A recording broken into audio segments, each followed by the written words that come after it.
еще больше стресс. Она и так у нее было давление, она сама врач-терапевт, работала в САКах, работала здесь у нас в Митяеве. Вот как-то еще в Зерновом, когда жила, работала врачом. Ну, у нее начались вот эти кризы, очень высокое давление, 220, даже 250 выше поднимается. Она при себе всегда вот это магнезий уколы, там таблетки разные.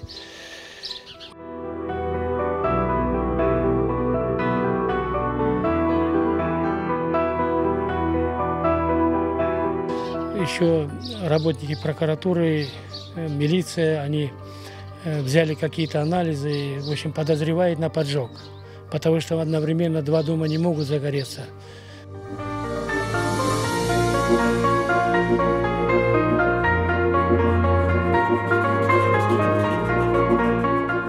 В таком возрасте, когда 58 лет, остаешься без своего угла, я вообще не знаю, как дальше выживать.